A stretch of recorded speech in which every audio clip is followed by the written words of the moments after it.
I found a study on the internet saying that a study of middle-aged men who died by suicide showed 91% had previously sought medical help. If you really want to explore and understand death without dying, you have to do a dark retreat. Just slowing down and allowing yourself to feel the things and recognizing you don't have to do anything with them. When we let it break us, it changes us. And then that change is the necessary change for that stage of our lives.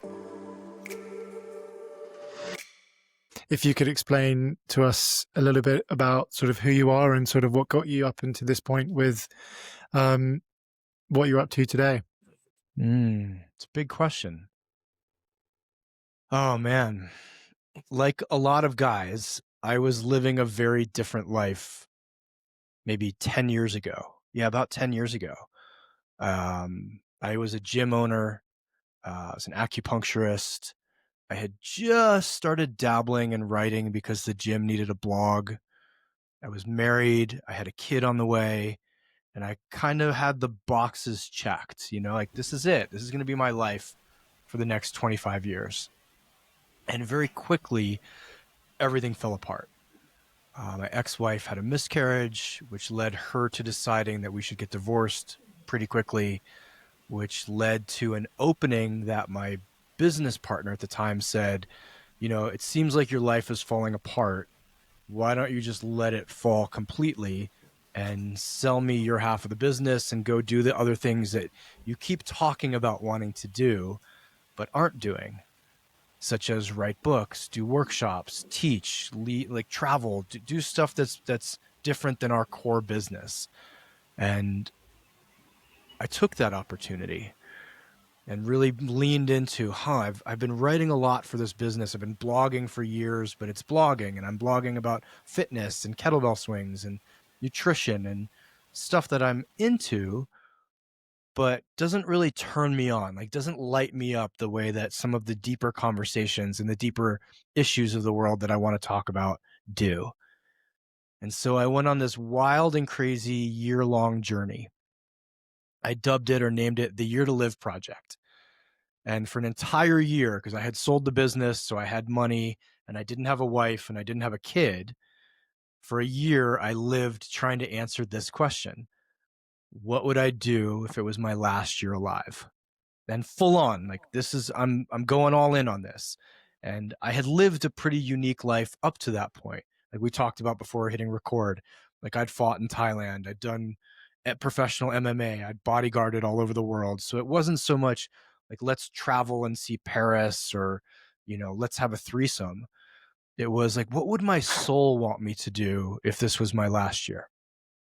And that involved volunteering in hospice, doing men's work for the first time, studying polarity, studying leadership, spending a month in a outdoor survival school. And uniquely enough, at that first men's workshop, which totally changed my life because one, it introduced me to men's work. Two, it introduced me to a man who said, this is a key sentence in my life, if you really want to explore and understand death without dying, you have to do a dark retreat. And I went, well, great. What the hell's a dark retreat? And he explained what it was and told me that he had done almost 180 days total. Oh my God. Crazy, huh? In separate chunks. And I was so captivated by what he said that night I went home and I Googled it and found 2 facilities that did it. And I reached out to one in Guatemala and they reached right back out. And 3 months later, I walked into a dark retreat and spent a full month in there by myself. And that was an initiation we can talk about after, because I've just recently done another one. And that year set me on a different course, guys. I got to the end of that year and went, okay, I've been blogging again, but I really want to write a book. And I wrote a book about divorce, about heartbreak, about how you can use pain and suffering and the shit parts of your life to radically change your life for the better. And I just put this book out in the world and I didn't think anything will come of it. I self-published and I kind of went on with my life. And uniquely enough, I had put my email in the book. And this was, 2017. men started emailing me, guys, and being like, hey man, I know this is weird. I don't really email authors, but you put your damn email in the book. Seems like you're doing pretty well after your breakup or divorce. I'm not, or my brother's not, or my cousin's not, or my dad's not. And I was like, oh wow, this is fantastic. And I ran this other radical experiment where I just wrote back and said, how about you give me your phone number and I give you a call? And these random guys and I just talked for like a year. I just get on the phone with whoever was calling or would ever email me. And it was such great data gathering because I started having the same conversation over and over and over and over again. And I don't know how my brain separated the conversations into, you need more structure, you need more primal, you need more like old school traditional masculinity. You need to like go pick up heavy shit, fight somebody, and chop down a tree and change a tire. But then there was the other side of like, oh man, you have no availability to your own emotions, to relationship, to feelings. You're locked in pain. You're addicted because you're in so much suffering. You need to express that and lean into the more, I dubbed it the divine side or the emotional intelligence side. And I just kept having these same conversations, which was like, man, I should probably write this down. And so I wrote it down and published another book called Uncivilized. Again, having no idea that that book would blow up and would immediately lead to a business, a brand, a nonprofit, a team, a company, a web, like all the things that I was not prepared for. But now here we are 7 years later. And to finish the story and kind of come full circle for you, about 2 years ago, despite me running a men's movement and having teams all over the world and brilliant coaches and therapists on staff, I got a phone call letting me know that my own cousin, a male named Chris, my age, had taken his own life. And the next day when I was sitting with that, I was just in shock of like, how could this possibly be? Like, he had my phone number in his phone. This is what I do. This is like what I do all day, is talk to guys about how they can live better lives and healthier lives. And I was sitting at the breakfast table, guys, and I got these two like sets of chills through my whole body. And one of them was, you have to write the other book, the third book, which was all about my first dark retreat, which I didn't want to talk about. It was very, very, very private stuff. And I talk about private stuff, but it was like the most intimate experience of my life. And I was like, okay, I'll write that. And then woof, the other set of chills was, okay, and you have to go back into the dark yourself to re-experience and drop to a depth around this subject for some new initiation. And this time you have to go in for the full 49 days. And I went, oh shit. Oh, fuck. Like, okay. And I live my life that when I get that deep of a call, I answer it. And so this book is published. I don't have it in front of me. 28 Days in Darkness is published. Actually, I do have it in front of me. I can show you guys. This came out in August. And 3-4 months ago, I got out of a 49-day dark retreat. And so life has been pretty unique since both of those happened. So long answer to a short question. A lot of craziness and wildness and extraordinary synchronicity has happened since that very first moment when my ex-wife said, you know, our marriage is over. I'll be gone in an hour. And yeah, it's been a ride in the last decade since that happened. So that's what's gotten me here. Thank you for sharing. I wanted to, and it's incredible, your story. Yeah. What does a dark retreat reveal about you that just normal life would never reveal?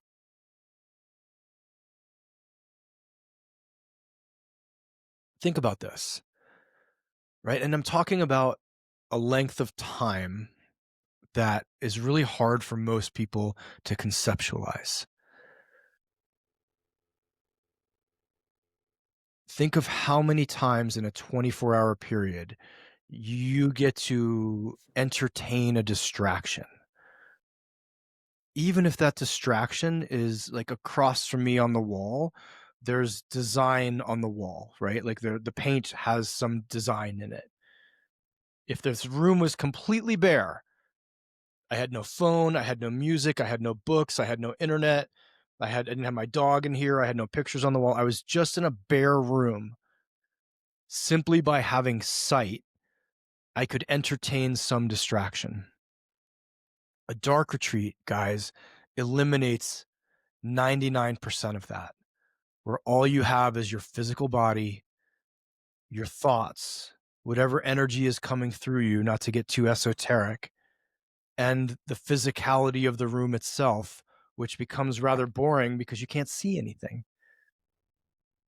So what I have found is that I get access to a depth of my own being, my own personality, my own psyche, and my own soul that I do not have access to anywhere else in any other situation. And so I can't speak for other people who've done dark retreats and perhaps gone like up and out, like into the cosmos, hallucinating into, the heavens or whatever it is that they're seeing. I go down and into my own being. And so to answer your question, Rupert, it reveals the truth. And I mean that in a way that I don't find truth ever elsewhere. Could you describe the experience day by day? What is it? What is it like? I can give you a base frame, Conrad. It's, again, it will be unique for everybody else. And I also want to say that given the length of time that I chose me, a lot of people start with like a 5-day experience, which is great. But I don't know what that's like. So on the longer ones, this is what it is like. I would tend to wake up around 3:30, 4 a.m., I would imagine. And I would kind of know that by how long it took for the first birds to chirp. And I did ask the woman who was kind of overseeing me, like, what time is first light? And she'd say like between 5 and 5:30. And I figured that the birds would chirp at first light. So wake up around 3:30, meditate immediately. This is what I would do. First, I'd go pee. Then I'd meditate for an hour or two, and then walk the length of the room, which was only 5 steps, for maybe an hour or two. Just trying to sit with, be with, allow anything that came up in the meditation to be present. So maybe I saw an image, maybe I saw a video, maybe I had a memory, maybe I felt something. I would just use that movement time to process it, think about it, talk about it, act it out, whatever I felt inspired by. Then I would probably go lie down for about an hour or two even. And sometimes, like if I got bored, I would teach an imaginary class. I wrote another book in there in my head. I would just start writing, and I had the ability in there to like write a chapter, put it in the back, pull it forward 2 days later, pick up where I left off, grab another chapter. So I would do something active like that. And then around 10 a.m., there would be breakfast. Breakfast would come in on a double-sided door. So like one door would be opened, it could be put on a ledge, that door could be closed, my door could be open. So there's never a break in the light ever. Like there's never a break in the darkness, rather. I would eat, usually lie down Sorry, again. Go ahead. how do you see what to eat in the darkness? You don't. You just eat whatever's in the Tupperware. So for breakfast, it was mostly oatmeal. So think about this. It's like going to be mush or mash, right? So breakfast is like oatmeal, some fruit, some nuts, like all mixed together every day. Dinner would be like rice and curry, or rice and mashed vegetables, or polenta and mashed vegetables, like something that everything was eaten with a spoon, no forks, right? No cutting, no meat, it was vegan. So those two. So after breakfast, I'd usually hang out and wait for my food to digest for a little bit and then do a workout, which, if you've never worked out in the dark with no music, is not fun. but I'd made the commitment that like I had to do something physical every day or else I'd probably go crazier than I was. I would often take a nap in the afternoon, wake up for dinner, same process, meditate again, walk the room some more, meditate again, walk the room some more, wait till I got sleepy, go lie in bed, go to bed, repeat 48 more times. Just curious, do you, at some point, do you start to see the darkness? Like, where is your bed? Where is the desk that you have? Nothing. Nothing. It is so dark that you can't see your hand, a millimeter away from your face. Nothing. And I don't know how to describe this, but I'll tell it to you because maybe it'll help too. Once the door was opened on the last day and light came in, if I closed my eyes, obviously things would be dark. But then 2 seconds later, like a whole different depth of darkness would come into my brain. It was almost like having almost dark and then dark, without adding any blindfold or covering it with my hand. It was like my brain would remember the depth of that darkness and would pull it in. But that only happened for like 2 days. Then afterwards, I closed my eyes and it's just like as dark as it is when you close your eyes, I imagine. Wow. And so I just want to jump to, because I know you mentioned that truth was something that really came up for you whilst in the retreat. And I wanted to ask, if you don't mind sharing, what was the most painful truth that surfaced for you in there?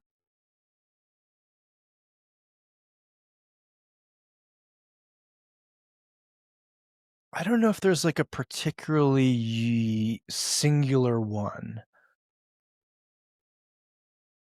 Rather than say a painful truth, because I had done enough work over the last 10 years and had gone to therapy. I'm sober. I've worked through a lot of my family issues. I've worked through my divorce. I've worked through trauma. I'm living primarily, as much in integrity as I believe a man can and still be human. So there wasn't a big like, oh my God, I'm an addict and I didn't know it, or I need to leave this marriage. It was just more, Rupert, like a depth that I hadn't gotten to. That I was still living a lot from my ego and even from my heart and not from a depth of soul. That there were, even my work needed to change when I came out. Like Uncivilized is still Uncivilized. But the conversations I've had since I've come out, the way I meet people since I've come out, the depth that I can go with people and I can allow for, the amount of space I can hold has radically changed. My life is so much simpler now, but less easy, if that makes sense. It's very, very confusing to be in society. Like I'm in Boulder, Colorado. I'm not in, I'm one man on an island that twice a year I have to venture into town and get food. Like I live in a beautiful place with lots of people, but society doesn't make sense to me anymore. Why we're living this way doesn't make sense to me. The wars, the Epstein files, the politics, the health, it just seems so ludicrous. But yet I have to live in it. I'm on Zoom with her, I'm on an internet with you guys. I'm looking at a camera. I'm in a nice house. I drive a car. I have internet. I think the difficulty of being in this world, but not of it, became more and more clear in there. Does that make sense? Yeah, it does. It does massively. I also wanted to ask, sort of coming back to suffering in men and sort of your mission to sort of end that. Yeah. When you look at men today, what suffering do you see most clearly? A disconnection from purpose, a disconnection from a clear role in society, a disconnection from relationship, a disconnection from their pain. How much pain so many men are in, but they don't have either the permission to feel and acknowledge that pain or the capacity and skill to relieve themselves of it, if that makes sense. Most men are like little ticking time bombs. They don't understand where they fit in. They don't know their role. They don't feel safe, even though we are the quote predators of society. Most men don't know how to be in this world. They don't know how to be in relationship. They're lonely. I think they're immense. They're addicted. We are at a very unique juncture where society is asking more and more and more of men, but not providing men the skill or the permission to get there. So it's a really convoluted game. It's like if I grabbed someone off the street and said, hey, I need you to deadlift 300 kilos. And they're like, well, what's a deadlift? I'm like, just figure it out. Like, well, I don't even know what you're talking about. I'll figure it out. Deadlift it. Pick it up. It's just picking it up. And then they go to pick it up, but they can't. And they're like, well, why can't you do that? Well, I'm not strong enough. Well, then you need to get better.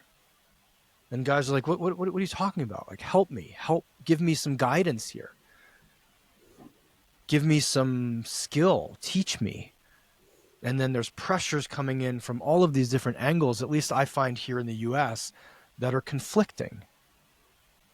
We have half of society that says, like, be a man, be tough, man up, we need more from you, every man should lead. And the other half of society is going, well, that's toxic. And what you should do is be sensitive and empathetic and caring and kind and share all of your feelings. But then the other side's like, we'll shame you for that and call you, say you're not a man. And so there's so much conflicting information coming at men that most guys just give up. They go, I can't win if I go right, and I can't win if I go left. And I don't have mentors and positive role models that are teaching me or modeling it for me. So I do one of two things. I just collapse. I become addicted. I stay home. I give up on society. I give up on my dreams. I give up on my hopes. I have no purpose.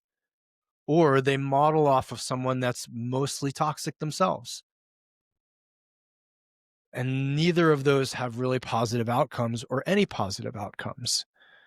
But I would say first and foremost, men need to reorganize our relationship with suffering and pain. Right? I run workshops for guys and will tell you at every single one, multiple guys will say, quote, I've never said this out loud. And then they'll share something that's not crazy, but they think has to be a secret. Right? Like, I drink too much after work, and they look around like they've just revealed, that they've got 10 bodies buried under their basement, and they'll think it's like the biggest deal. And I'm not sure I'm in love with my wife. And then they look around like someone's going to hit them. And then what we see over the course of 3 or 4 days is they become radically different men just from acknowledging, like, hey, I don't have this all figured out. I'm not doing great. I'm in trouble. I need help. I need support. I've got 4 kids and I'm carrying the load, and I think I'm going to lose my job, and my marriage is ending and I don't know what to do. But they don't feel like they can say that to anybody.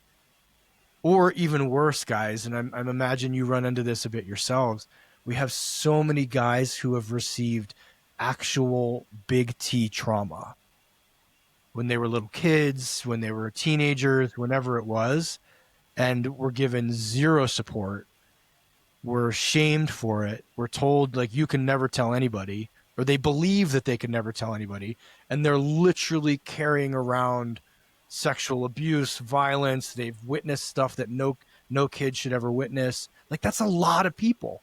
They've been to war. They were police officers. They were first responders. They've seen shit that most people shouldn't see.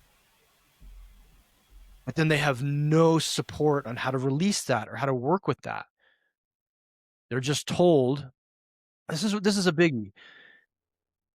If you have a problem as a man, they're told, you don't have a problem, you're the problem. Now you take that sentence and go, why aren't guys going to therapy? Why aren't guys going to men's groups? Why aren't guys sharing more openly with their wives? Why aren't guys getting more mental health help? because we tell them that they don't have a problem, but they're the problem.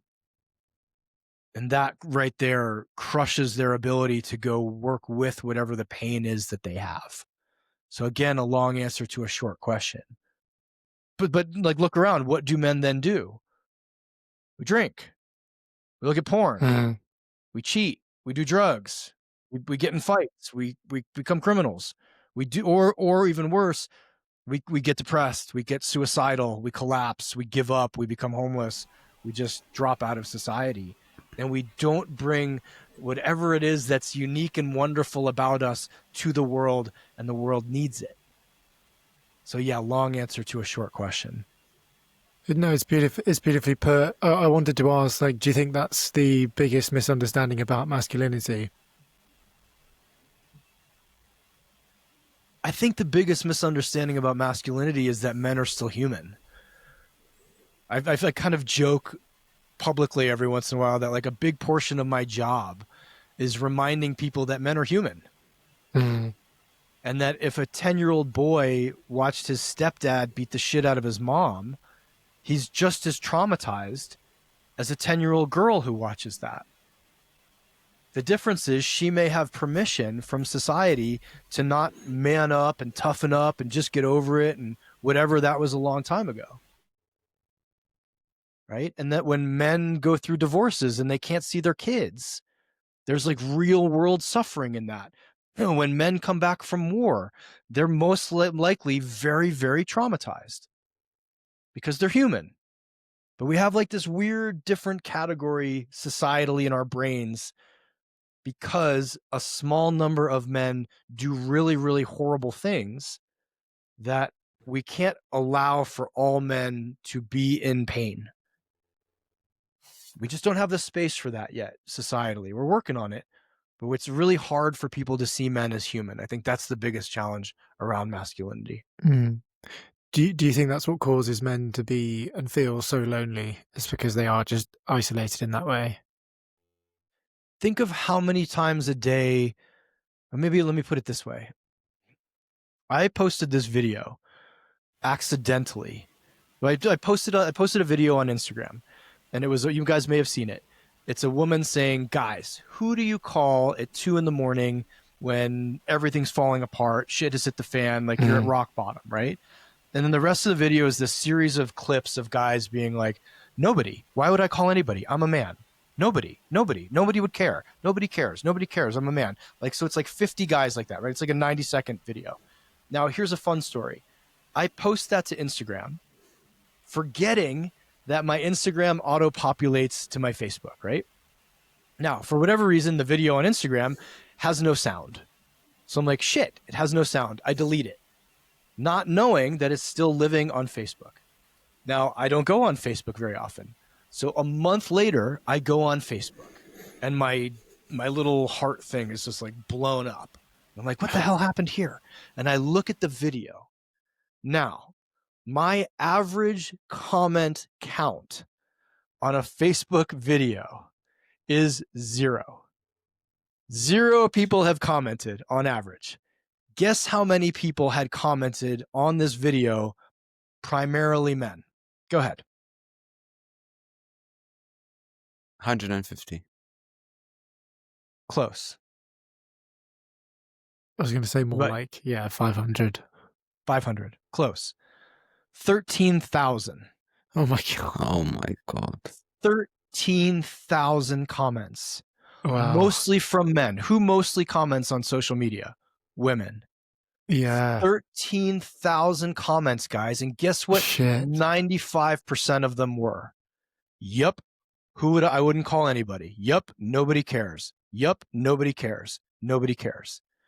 So look at my arm. I just got chills. Woo. Yeah, that's nuts. Isn't that crazy?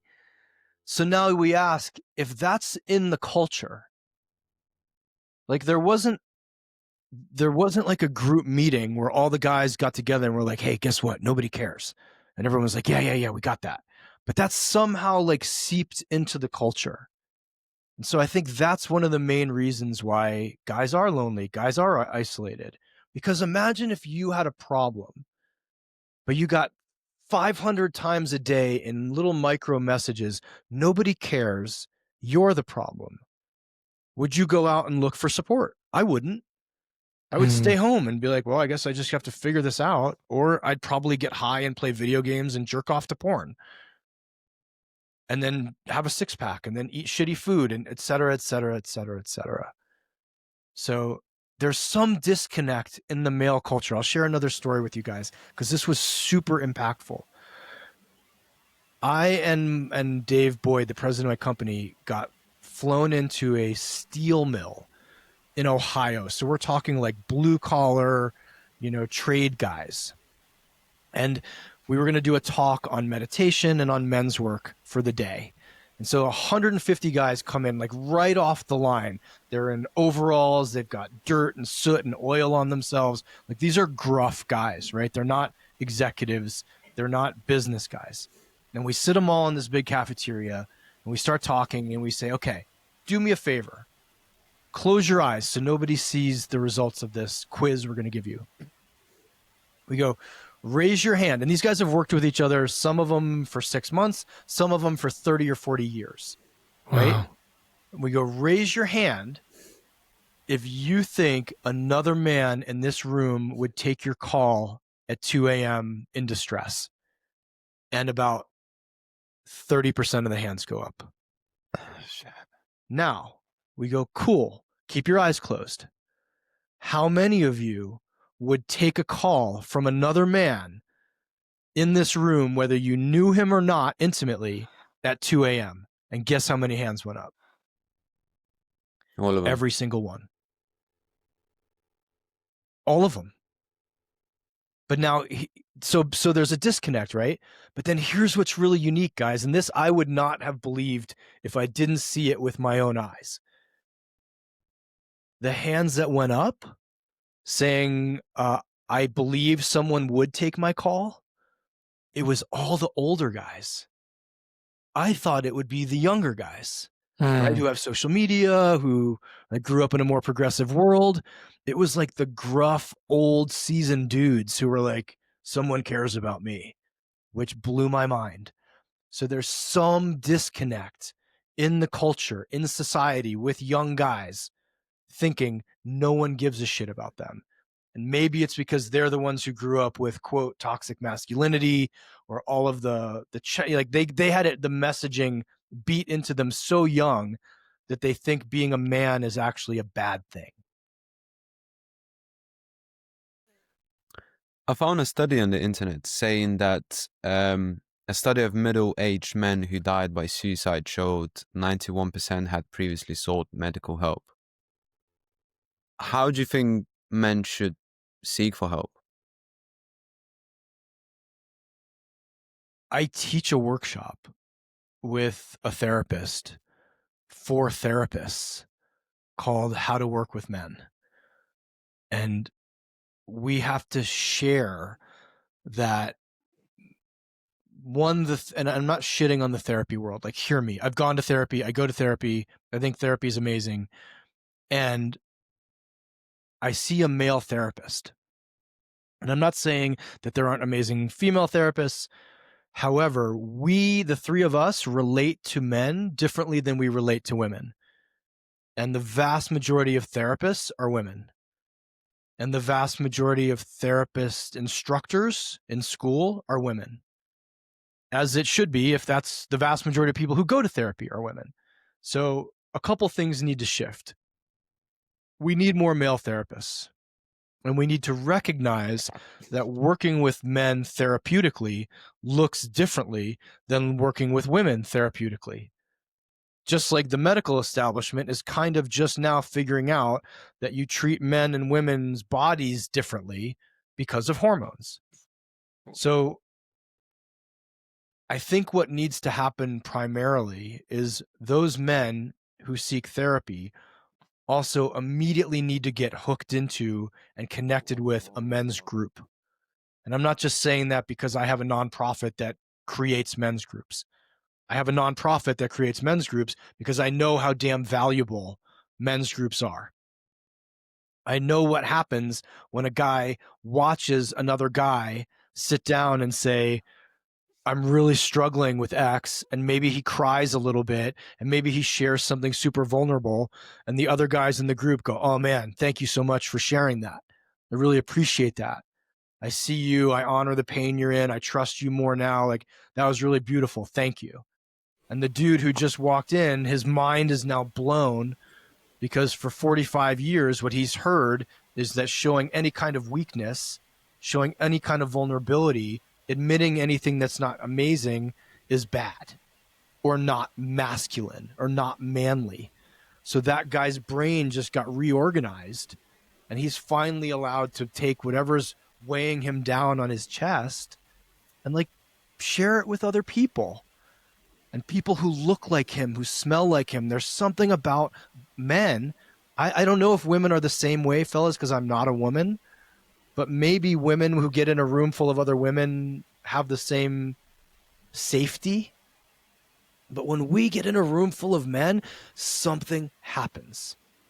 I don't know if it's the shared testosterone. I don't know if it's the shared experience. I don't know if it reminds us of when we were like little kids and we used to hang out with like our, skateboard gang or whatever it was. But like some defense mechanism drops and we get to get real. And when we're raw and real and relational and we go, man, being around other guys is pretty cool, I think we tend to stop thinking about killing ourselves. Is that what you mean when you sort of merge sort of primal and the divine together? Kind of. You know what? I merge those two together, brother, because both of them live in us. And it feels like society asks for a very bifurcated man. Society says, like, pick one or the other. Are you going to be a tough guy? Or are you going to be a super sensitive guy? Well, and my question was like, well, why can't I be both? I'm an ex-professional cage fighter and bodyguard and jujitsuist, but I also love to write. I cry watching Hallmark movies and, sports highlights, and really love relationship and connection and love and joy and happiness. Why do I have to pick one or the other? Right? If I'm on the jujitsu mat, I want to be able to turn the part of my brain on that's like destroy, safely. And if I'm alone with my woman late at night hanging out, I want to turn the part of my being on that's like openness, connection, happiness, love. Why do I have to pick one or the other? That's really why I wanted to meld the two. And because 8 years ago, before I started Uncivilized, what I felt the men's world offered was only one or the other. We have these weird, like, wannabe Navy SEAL weekend men's experiences where guys go get like yelled at and pretend they're in the military. So that was like option A. I was like, I don't really want to do that. And then option B felt like, a bunch of hippie dudes sitting around a fire, drumming, singing songs, and having no backbone. I was like, I don't really want to do that either. And so it felt like if those are the two options, those are representative of the two archetypes that society wants from men. The 1950s kind of Marlboro shut down. A lot of our fathers and grandfathers are like the sensitive new age collapsed guy. And I was like, what? Fuck this. I want to have, sorry, are we allowed to swear? Yeah, of course. Yeah, go for it. We swear all the time. Okay, good. I was like, fuck this. I want to have the full spectrum. Because here's the gig. Until you have a full spectrum, you don't have choice.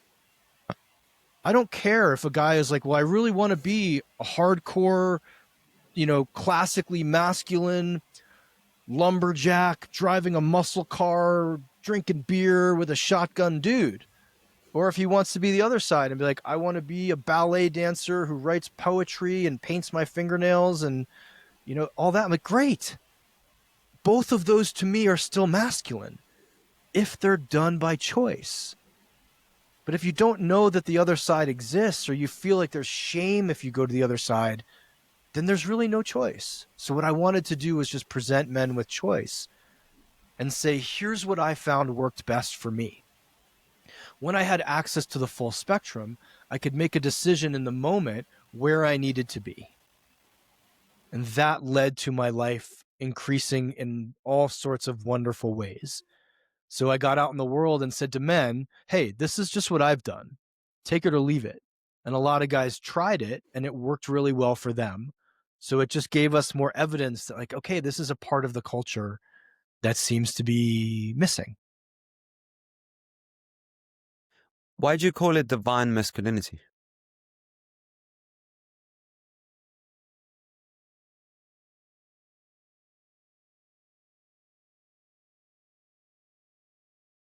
It's a great question. I think at the time, man, it was men needed to connect to something bigger than themselves. And it was just the easiest, the cleanest word I could find. I get that it like pulls in religion and sometimes that confuses people. But to me, having a relationship with your heart and soul is divine. More so than getting drunk on Saturday night and then going to church on Sunday morning, which a lot of people seem to do.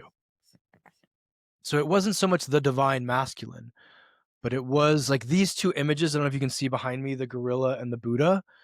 Like that really, though, when I saw those two next to each other, I was like, this is what we're talking about. A lot of guys who are locked into the primal, which is like on the ground, on the earth, make money, build empire, have cars, right? Pick up heavy shit, are disconnected from something perhaps bigger than they are, whether that's nature, which I think is the ultimate divine, whether that's their hearts, whether that's their souls, or whether that's actual real relationship, intimacy. This very terrifying I word, intimacy. To me, that's all encompassed on the divine side. And it was just the most archetypal word I could find at the time. And how do you go and connect the both, the mind and the heart? First of all, you know both exist. And there are ways to tap into each one, right? A lot of people think meditation is how you find your heart. To me, meditation is how you get out of your head. But if we look at primal, to me, is mostly that's the individualistic. I'm in the gym in the morning. I do jujitsu. I'm surfing, climbing a mountain, right? Writing a book could even be considered primal. Going after a goal, some goal, the purpose of my life. It's why I'm here. Now, the divine is more of the relational side. That is a connection to my heart. So it may be, for me, hanging out with my dog, hanging out with a woman, having sex, watching a movie, creating art, finding the part of yourself. That's really the most, probably the easiest thing, that way to say it is being creative. Like, do you allow yourself a creative moment? Right? I write constantly. To me, that is fully the divine. I'm in my heart. I'm crying a lot when I write. I have all kinds of emotional shit happen when I write.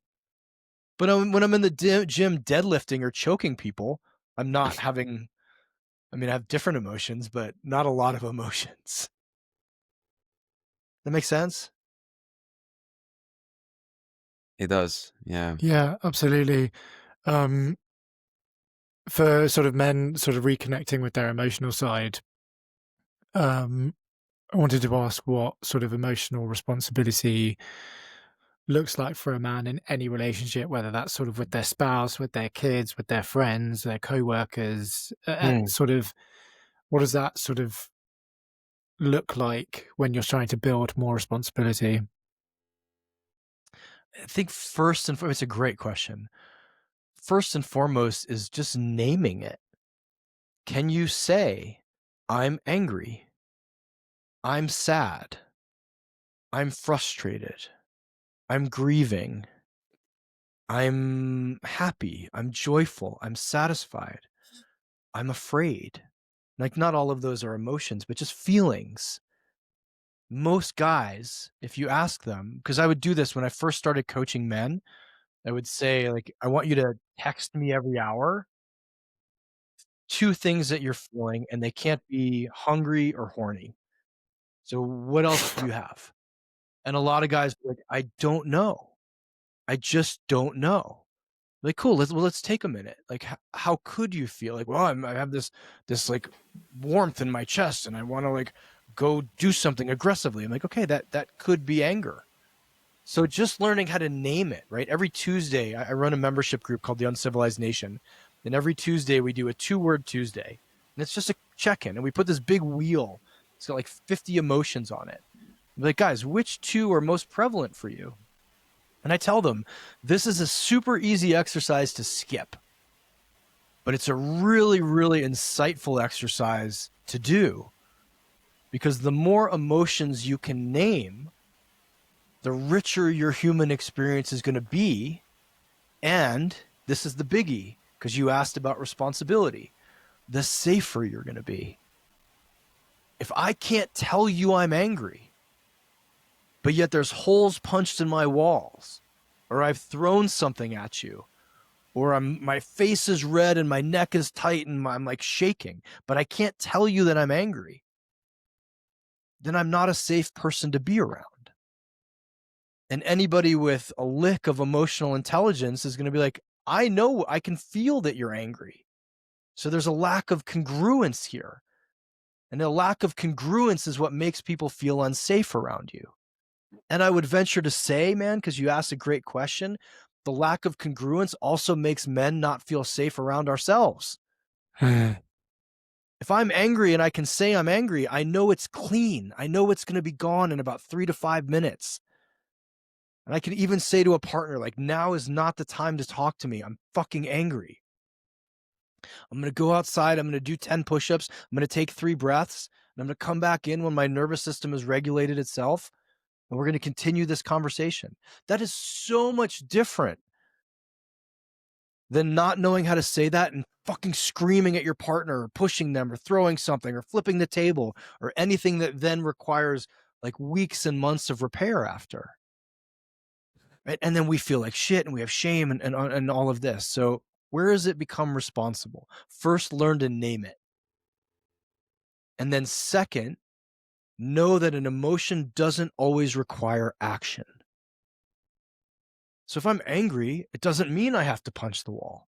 It doesn't mean I have to yell. It doesn't mean I have to throw things. It doesn't mean I have to hurt people. I just get to be angry. Then I get to have a relationship with that anger. It's actually quite pleasant sometimes to have an unpleasant emotion if you haven't had emotions before. Like, oh, this is kind of cool. I'm sad. This is what sad feels like. Right? When we have a relationship with something, we learn from it and we can use it. If we can't do either of those, then it's hard to be responsible with it, isn't it? Now, for us, I think what's really helpful for a lot of guys, too, is you may feel emotions and you may still have to do shit. Like, I'm sad today, but I still have to go to work. I'm angry today, but I need to take a breath because I have to hang out with my kids. Or I don't have to, you know what I mean? Like, there's responsibilities that I still have. So what I think there's a fear, Rupert, with a lot of men is, man, I can't live my life and have emotions at the same time. Because a lot of times we've been taught that. Like, don't be angry. Don't be angry. Don't be sad. Don't be this. Don't be that. You need to take that emotion. You need to compartmentalize it. You need to put it away. I don't believe that. I don't think that's healthy for any human, male or female or anything in between. I don't think that's healthy. But I also know if I'm angry, I don't write emails. Or if I do, I don't send them. Right? This is a really good business and life lesson, right? Yeah. Like, have a 24-hour rule around your email if you've written it angry, et cetera, et cetera. So I think that's where the responsibility comes in. And I just want to say, as a man, I also know that there are times when I'm tasked that I literally have to do the thing no matter how I feel. And that sucks. And that's the reality of the world that we live in. You may have to go to work grieving. You may have to go to work angry. You may have to take care of shit you don't want to take care of. And we are the gender, or the species that oftentimes is asked to tuck our emotions to the side and just do the thing that's in front of us. And I don't know how to solve that just yet, or even if we will ever. It's a really hard one, I think, because yes, there is like a level of requirement that you need in order to sort of step up and do the task, even though you might not feel like it. That is really hard. I wanted to ask, because you're someone that I feel is sort of really in touch with their body, and I feel like emotions are so linked to the body, and I think there's a lot of men that feel disconnected to just their surroundings. So for someone that's sort of disconnected with their body, their instincts, how do we start that process? You remove the things that disconnect you from your body further. So I told you guys, I quit drinking 10 years ago. I wasn't an alcoholic. I just didn't want that in my life. I quit smoking pot a decade ago. Quit doing drugs. I quit looking at porn. I'd love to tell you that I quit social media, but I haven't. But how often does something distract us and take us from our bodies? And if you have a regular practice of being taken from your body over and over and over and over and over and over, it's very hard to come back to the body with any level of trust. So I have a deep meditation practice. Every morning I blindfold myself with a thick blindfold. You don't have to do this, but I like the dark. And I sit with my body for about an hour. And I feel it and I listen to it. And I can tell when things are tense. I can tell when things aren't tense. I allow the stories to come up, the emotion to come up, the information to come up. Whatever's going to happen is going to happen. And that's like my time with my body. And for a lot of guys, they may go like, bro, I've got 3 kids, a job, an ex-wife, and a mother-in-law who's sick. I don't have an hour to meditate every morning. Beautiful. You got 5 minutes. And start to put practices in when you normally would distract yourself and leave your body. Come back to it. Right? I don't raw dog 10-hour flights and just sit there staring at the seat ahead of me. But a lot of times on a flight, I'll turn my phone off, I'll turn the music off, and I'll just sit there with my eyes closed for half an hour and just check in. People who take the train to work, just check in. If you go sit at lunch, leave your phone off. Like we know the answers to these questions. It's the stuff we don't want to do. Like, don't take your phone. Don't look at Instagram while you eat dinner. Don't watch TV while you eat dinner. Sit in the nature. Go sit in a park for half an hour with no distraction and just feel your body. And if you can make a regular practice of slowing down, this is a biggie. It was so hard for me to slow down. But I think one of the reasons I was running from thing to thing to thing to thing was because I didn't want to feel what was happening in my body. So I made sure I was stressed out and busy all the time. And I finally had a coach say, like, you're just sprinting to your death. I was like, oh man, that's a hell of a sentence. And then coming out of this last dark retreat specifically, when I felt the slowdown 30, 40, 50%, I was like, I don't want to rush anywhere. Even my voice cadence changed. I'll tell you guys, I record a lot of voice notes. And if I listen to a note from before I went in the dark, it's my own voice talking to me. It's too fast. It like freaks me out and gives me anxiety. So just slowing down and allowing yourself to feel the things and recognizing you don't have to do anything with them. But here's the juice, man. What you're doing is building up the capacity to be with whatever feeling you have in your body. Where a lot of people can't handle the intensity of even a little bit of emotion. Right, Conrad, you do jiu-jitsu. I guarantee you that your face is conditioned to have someone's elbow driven into it for 5 minutes and you're like, this sucks, but I'm fine. But you take someone off the street and you put your elbow in their face for 5 seconds and they're going to freak out and have a tantrum. Same thing with emotion when it comes to our bodies. I can sit in my own emotion to a very, very high degree because I've practiced and practiced and practiced and practiced and practiced and practiced and practiced. So again, long answer to a short question, but the basic, if anybody wants to really work on this, is have a meditation practice. Period, fucking period. Where you're literally just sitting and being with what's happening in the moment with no distraction. That's the best thing you can do. It seems like a lot of success that you have achieved in life came after that incident in 2016 where you said your wife has a miscarriage, it's the worst, and then you left the business. I'm just wondering, do you think it's necessary to kind of hit the rock bottom to start living that true, authentic life to yourself? Conrad, I would love to say no, it's not necessary. And what I have found is that for most people, it is. We need that big interrupt. Or you guys are in the men's space. What do we really need? We need an initiation. That period of time, that 1 year where I lost my wife, my kid, and I got sober, and my business, that was an initiation. For the first time in my adult life, I had to experience pain and suffering and loss on a level that my current skill set of avoidance couldn't handle. Does that make sense? So I couldn't just drink through that period and come out different. I couldn't smoke and fuck and do all the things, all the skills and talents that I had to not be initiated. This whole thing was so big and strong and powerful, and it knocked me over so hard that I had to let it reorganize me and change me. That's initiation. So is it doable? It's 100% doable. Is it hard? Yes.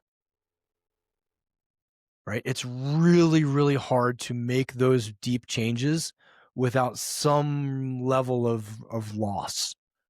Like loss and pain are the great initiators of us, because I had to lose my identity.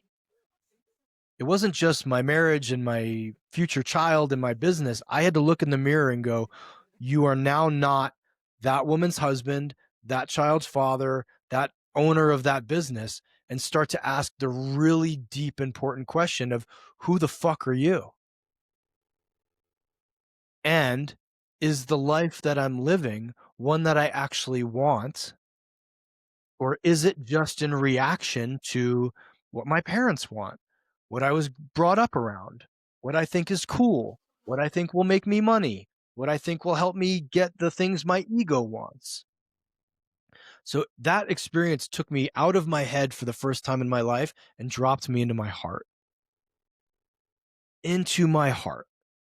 And the things I built from that space are heart-led, Uncivilized, the 2 first books, right? This second dark experience, which was not loss of everything, but was brutally, brutally, brutally hard, 7 weeks of isolation in the darkness, dropped me from my heart down into my soul.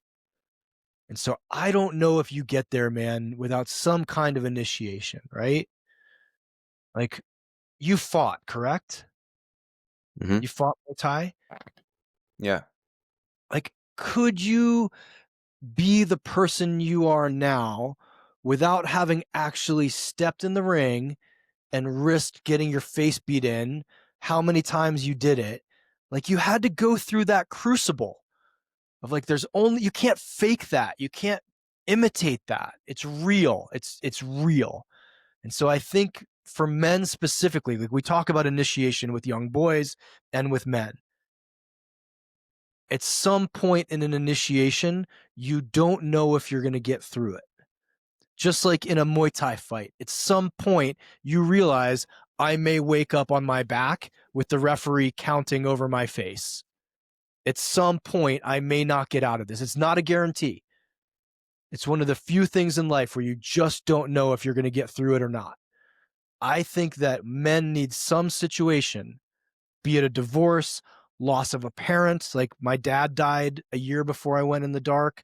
Like these situations that we can't just white knuckle.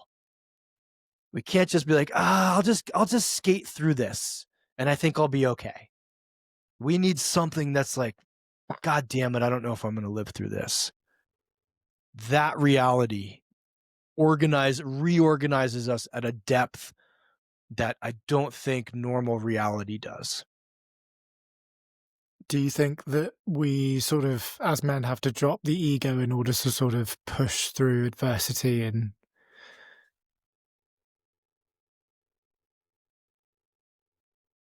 Sorry, it cut out. Would you mind asking that one more time? sorry, I was saying, do you think that sort of as men we have to drop our ego to sort of push through adversity? And, you know, if we are up against, you know, hardships, that asking that why and really sort of dropping into the heart, like you've mentioned, is sort of a way to get through it?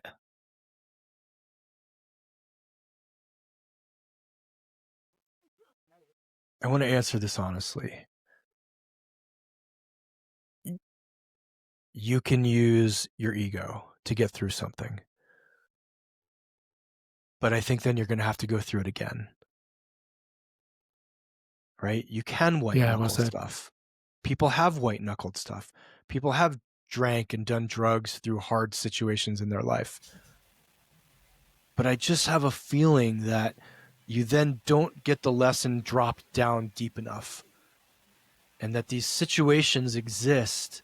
And this is way above my pay grade. Like, I don't know why I believe this is true. I don't have facts or statistics.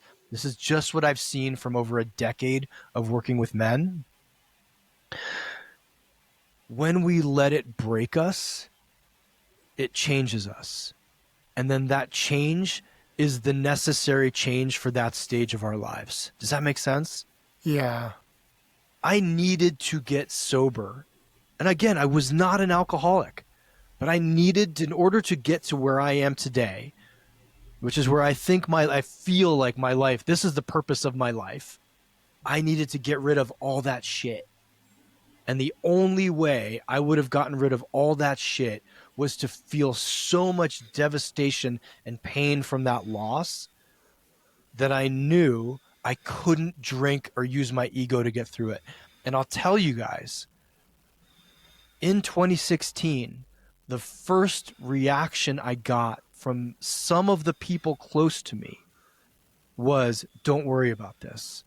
Let's go out tonight. Let's party. Trust me, in 6 months, you could have a new wife. You can have another baby on the way. You can start another business. And I remember thinking, I can do that. And 3 years from now, I will be right back here where I am now. Because there's a reason why this opportunity is being put in front of me. It's coming in the worst possible package I can imagine. But maybe because it's in the worst possible package I can imagine, I can't avoid it. I can't outrun it. I can't outdrink it. I can't outsmoke it. I can't outfuck it. I have to let it break me. And then on the rebuild in a very different way. Does that make sense? Like, that is so important. And I've seen this happen now thousands and thousands of times with guys. So a guy will reach out to me and be like, man, my wife just left me and my dad is dying. And I'll be like, I'm so sorry. And I'm going to be a total dick when I say this. Congratulations. You're about to enter a very shitty portal, which will last for a year or two. And if you use it correctly, at some point in the next 5 to 10 years, you will look back and you will be so thankful that it happened, because you can't imagine your life the way it is now. Now, there's some optimism in that statement too. And there's a requirement that that man gets supported or can support himself. Otherwise, the alternative, a lot of guys never make it out of that tunnel. So I want to be real with your audience here and not just say like shiny, happy, yay, I lost everything, this is the best. You got to go to therapy. You got to get sober. You got to deal with your shit. You got to have nights where you don't think you're going to make it.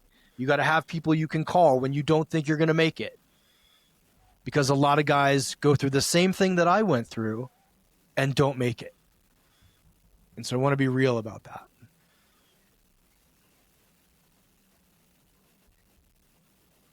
I'm just curious, because when you are in that hole, and obviously there are so many voices that tells you to do, go party, go smoke, go fuck, go meditate, go on a retreat, go travel, all of these different parts that comes up. How do you know which voice to listen to? This is one of the beauties of mentorship and eldership, right? Of guys who are older than we are. I was so lucky, Conrad. One, I just had a sense. I'd done some spiritual reading. I was a student of Carolyn Myss. I'd read a bunch of her books. And so I had an idea of a way to frame this. And I remember in one of Carolyn Myss' books, she says if like 3 really bad things happen in a row, like hang on, you're being initiated. And maybe that one sentence in that one book shifted me.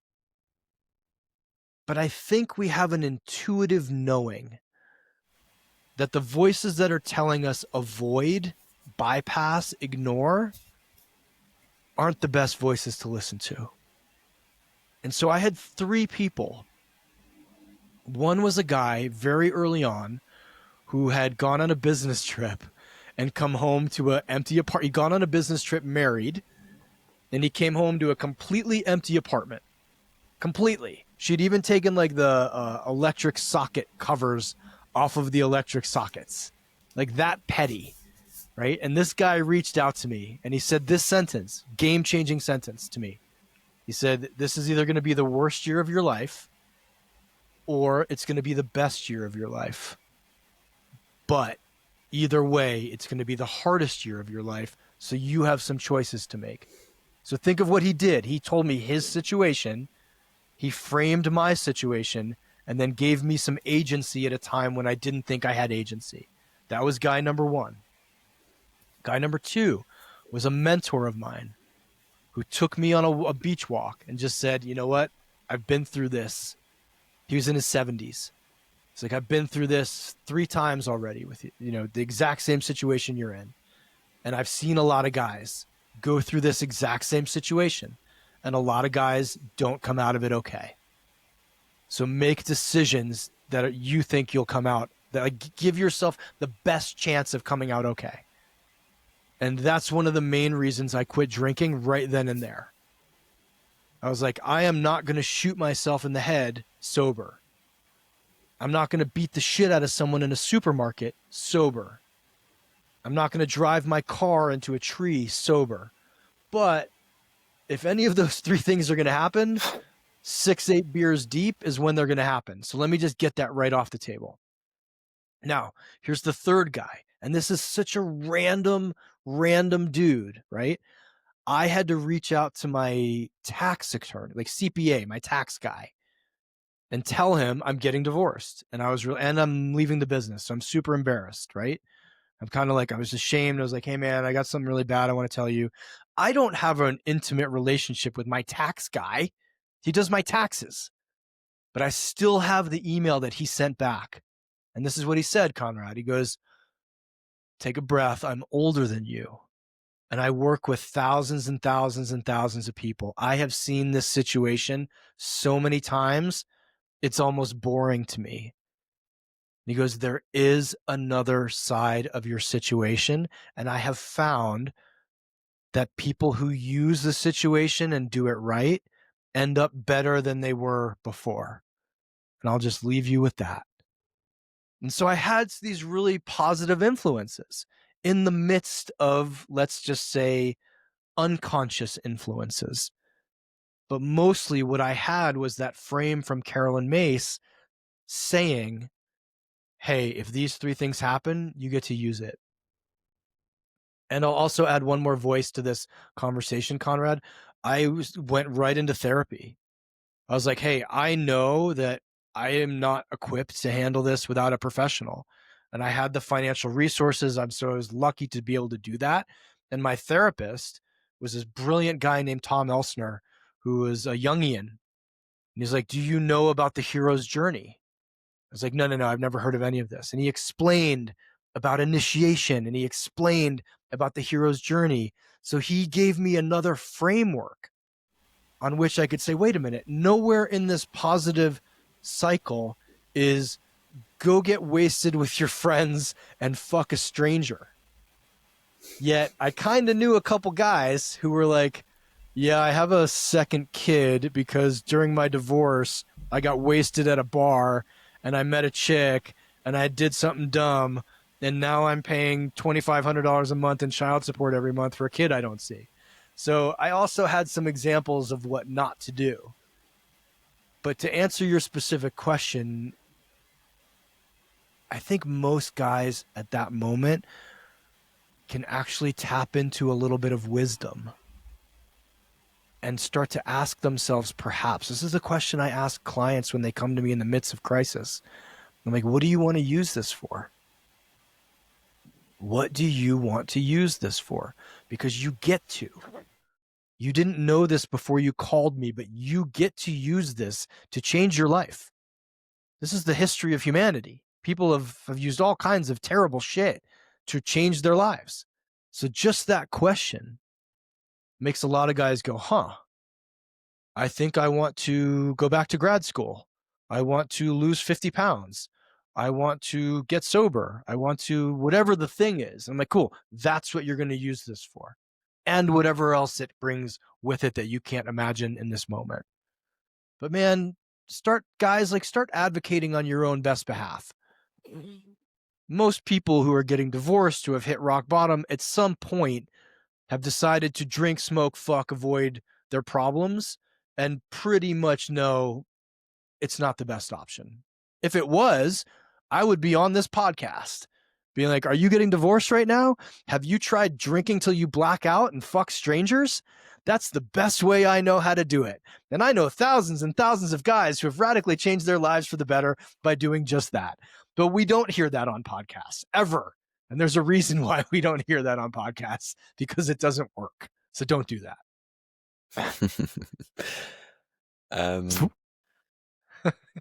Ruben. Yeah, my sort of question was for, and I've sort of had this problem myself, is I believe like finding purpose is or can be like a real struggle. And for men who sort of feel lost or sort of don't have a sense of direction, might not necessarily know their authentic values, where that sort of comes from. I know this is quite broad, but what's a question that men can ask themselves to bring them back onto the right path?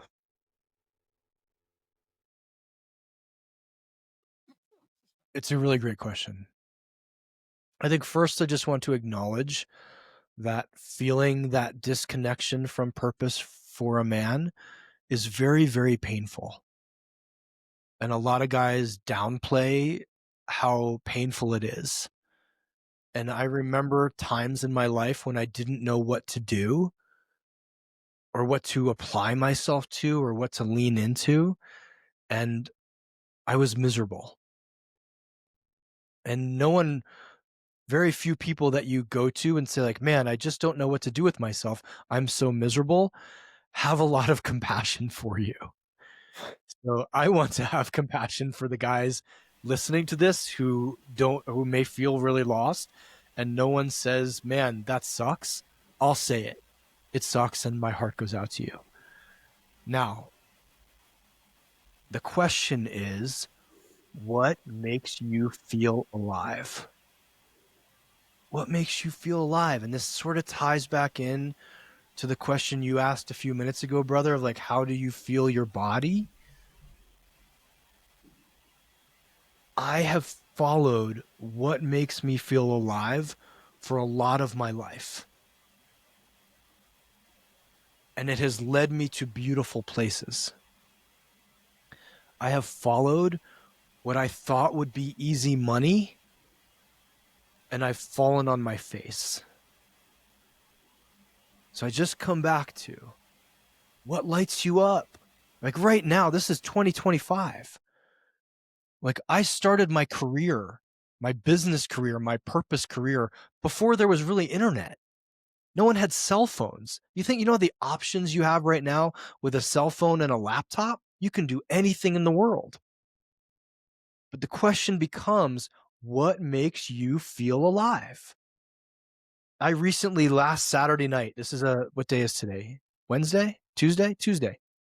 On Saturday, I spoke in front of 30 people here in Boulder. I rented out a room. I sold tickets to this event. I got on stage with the microphone. Halfway through the talk, I was going to cover the mic and go to my buddy. I'm having so much fucking fun up here. Like I literally felt like a little kid. I was like, I'm having so much fun. Now, I don't get to do that every night of my life. That's not how my life works right now. But I guarantee you that the next Monday, 2 days ago, I started looking about when do I get to do that again?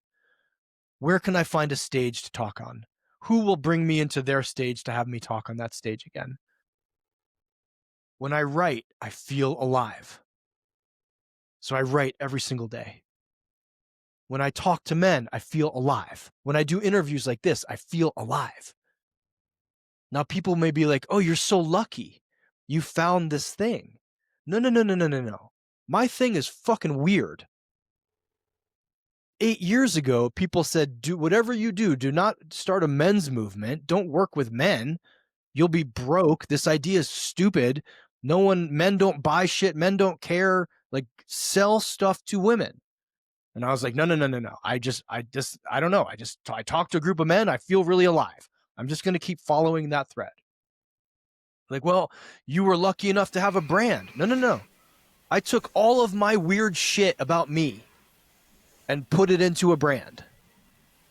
Right? I like jujitsu. I like kink. I like writing. I like public speaking. I like storytelling. I like therapy. I like surfing. That's like all part of the brand. So I had to take the risk of saying, I'm just going to follow what makes me come alive. Now, I would also love to tell your audience how many times I've slammed my head in a desk thinking I'm going to go broke.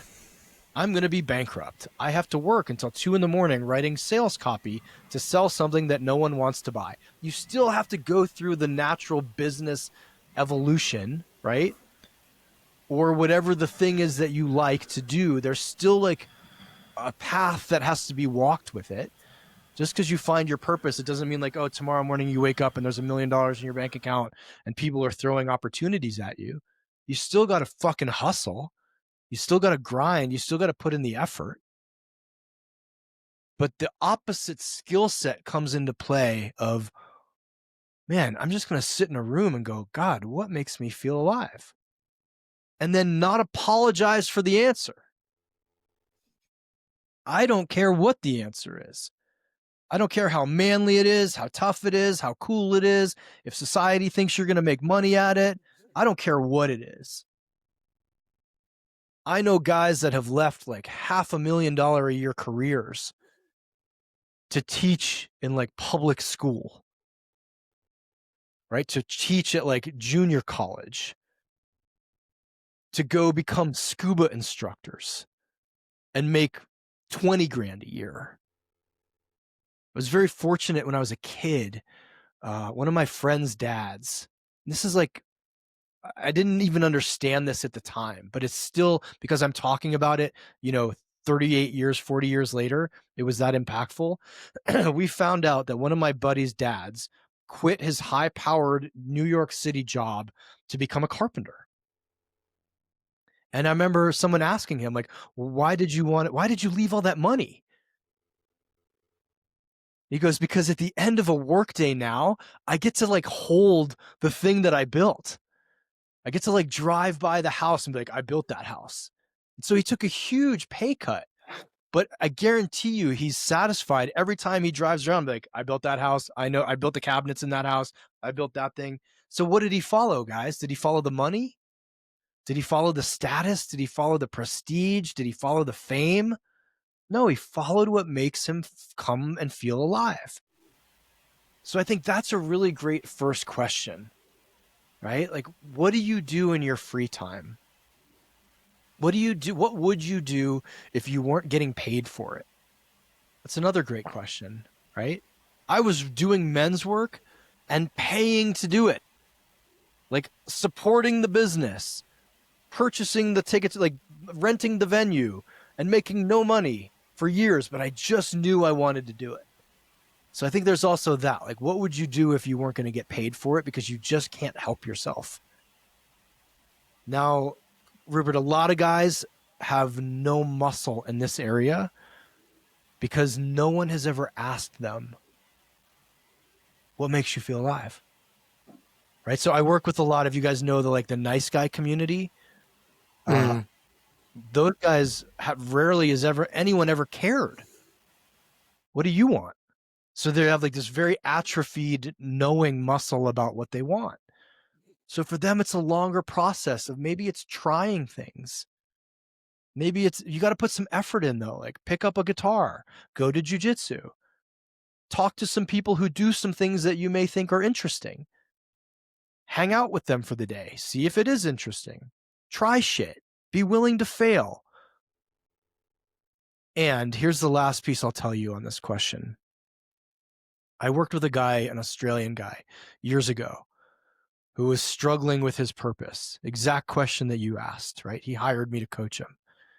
And on the second session we were talking, he told me about all of this music that he had made. And he was in the complete opposite. He wasn't a musician. I think he was like a plumber or an electrician, right? And I was like, whoa. When you talk about plumbing or electricity or whichever it is, you sound bored out of your goddamn mind. And now for a second, you just told me about all of this music that you write and create, then you're a completely different human talking about your music. I was like, how many people are listening to your music?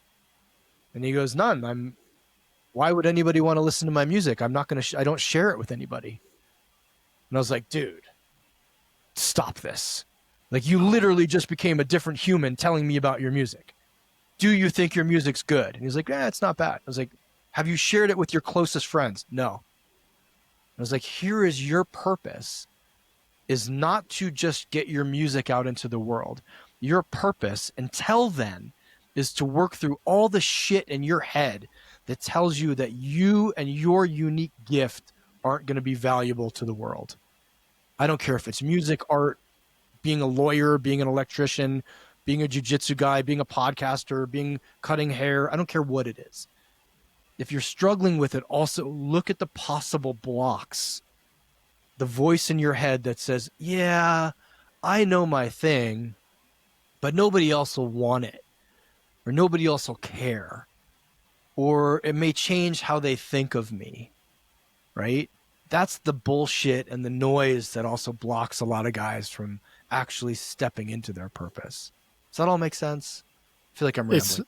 No, it's so beautifully put. I think it's so true, because I've even found it with myself when I've made transitions in my sort of career or whatever it might be. It's not necessarily chasing end goals or results, money or what it looks like. It's, what gets you through the days where, you're going to wake up some days not wanting to do things. Like you said, like some days you have moments where you just want to smash your head against the wall. So it's doing something with purpose and gives you enough fire that it's going to get you through those times, because there's more meaning behind it than just having something from it, like money or whatever it might be.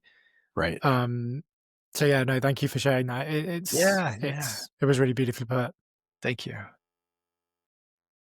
You mentioned one thing on your TEDx talk that your girlfriend, Kimberly? My coach? Your coach, probably. Sorry. Yeah. It's okay. She said, when you are in the middle of your dreams. Yeah. How do you know that? Yeah, she said this great line. So she was my coach for both the TEDx's. and a storytelling coach. And she once told me, I'm right in the middle of my dreams coming true. And I thought, like, that is just the most beautiful sentence ever. And I think, Conrad, you almost don't know how many times have we looked back on things. Like I built and sold a gym from zero, like no members, 0 people, to over 300 members, and sold it to my partner in 6 years. And maybe twice in that 6 years, I stopped and went, holy shit, this is actually working. This is crazy. This is bananas that I had a thought a year ago, and now we have people buying our shirts and paying us money. Like, this is bonkers. And I think because things are crazy, because things are happening so fast, you can't really put a finger on them, but you also can't slow them down, right? Opportunities are coming. The world feels like it's synchronistic. It's almost like there's wind at your back, because for the first year or two, there's been wind in your face. Like, you know how hard it is to get something going. But then all of a sudden you hit a stride, and like shit's just happening and happening and happening and happening and happening. And you don't have to work that hard to make it happen. At that point, the hardest work of all is learning where to say no. And I think that's really when you can identify, like, okay, this it's happening. It will feel like a lot of work because you're doing and doing and doing, and you're navigating and navigating and navigating. But I also think the last piece of it is your decisions start to change, and your feelings about what you're doing start to change, and you get out of survival mode and you get into more of like a refined leadership position in what you're doing. But I think I'll come back to the best way is when you have to start saying no, right? For you guys, think of when you first reached out to somebody, and we're probably celebrating like, oh my God, someone said they'd come on my podcast. Like, this is bonkers, right? I have a podcast. I remember the first person, I was like, holy shit, I have my very first podcast interview, right? And now I have like 5 people a day who I'm like, no, stop bothering me. No, right? That's when you know you're in the middle too. When you've actually reached a level where you actually have to start saying no, because you can remember when you were begging and high-fiving that the thing even existed.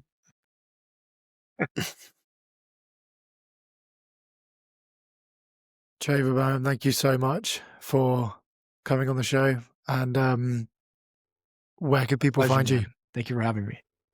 Thank you, brother. I'm on Instagram at Traver Boehm, TraverBoehm. You can go to manuncivilized.com. I have 3 books I'd love for you guys to get. Today I Rise, my first book. Man Uncivilized, if you're a dude, read that book. If there's a shipping issue, get it on Audible. I read it. And then my latest book, 28 Days in Darkness, is a doozy.